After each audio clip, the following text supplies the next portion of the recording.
stirred continuously for about 4 hours to create this nice, fragrant green jam, sliced in the middle through toast and bread. And I have to tell you the truth, this menu, this set has been around since the 1920s, right, when my grandfather started the business. How so? Because when he started, there was a bit of a, if you can see the menu, right, it's toast, eggs, and coffee. 3 simple items that you can find anywhere but brought together to create a meal. There's a bit of a British essence to that, right? Your toast, your eggs, your coffee, but very much localized because my grandfather's first store was by the river, the Singapore River, overseeing the junk boats that came in and out of Singapore, the Singapore River. And being a shop there, he served the men who will be carrying, sacks of rice or unloading the ships manually.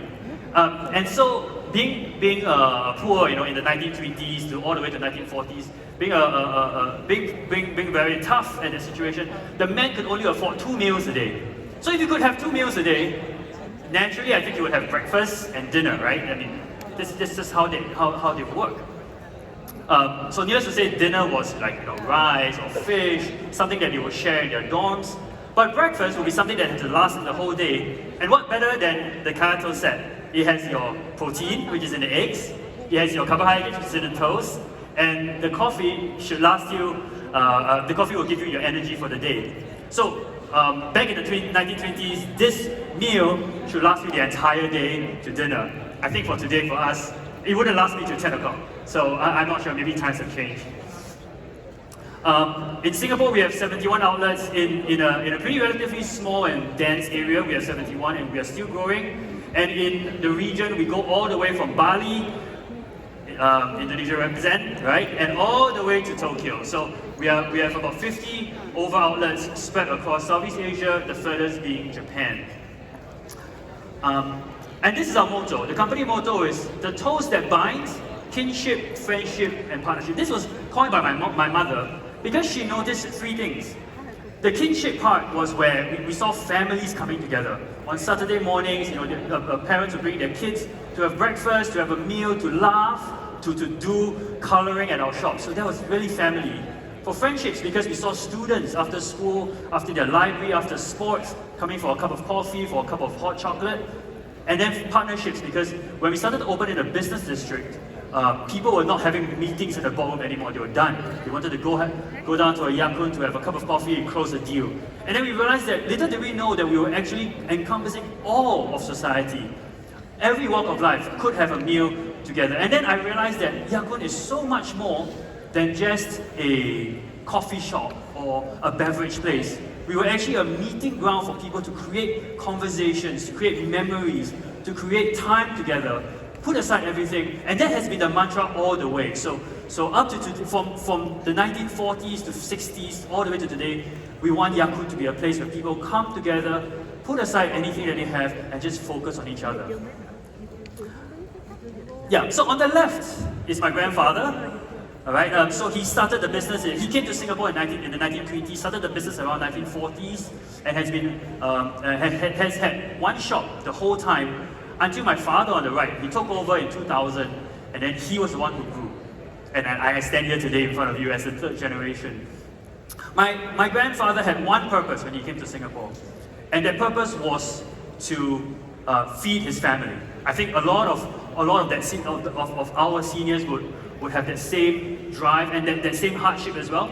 And he had one purpose. He had 8 kids, and prices back then were like 30 cents a cup of coffee, 40 cents for toast. So very, very, very simple meal. But his mission was to feed his family.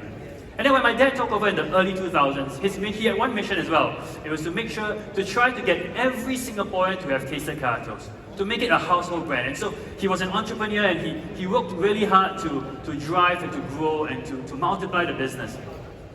So where does that leave me? Right? Because their missions were very different. They layered on each other, and then I have concerns about digitalization or automation or education of people and training. And where does that put us today as a modernized heritage brand? And of all the things that I have been thinking a lot about, one of the topics I think a lot about is about creating passion and work. I think the youth, the new workforce are looking for places that they can relate to, not just about the job scope, but about where the company is heading, whether their passions align, and how can they then contribute to society through their workplace. And with TEDx, we sat down to look at some of the issues that both Singapore youth face, and probably around the world, whether today, tomorrow, or in the very near future as well. And so this is one of them. Work is always something that's shifting and progressing, but more so now than ever, and at a much faster rate. As youths and in PMETs form clearer and more distinct passions, the gaps between their passion and their work they do may well get wider. So, as we now learn and shift and mold our businesses to engage the youth, how can we approach what they are looking for? And I broke it down into three categories, actually two first and then a third one, where it may encompass a large swath, not everyone, but a large swath of what people are looking for in their work. The first is where your work is your passion.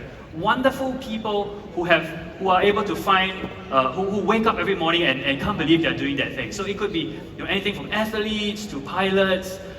They love their job. Their work is their passion. And that's absolutely wonderful, and more power to them. But that's not everybody. And that could well be the minority as well. So the next would be where you work and you have your passions. They're kind of separate, but you work for your passion. So for example, you could be working so that you can bake at home, or you can pursue a gym membership or something where your work then funds your passion as well. That's also fine.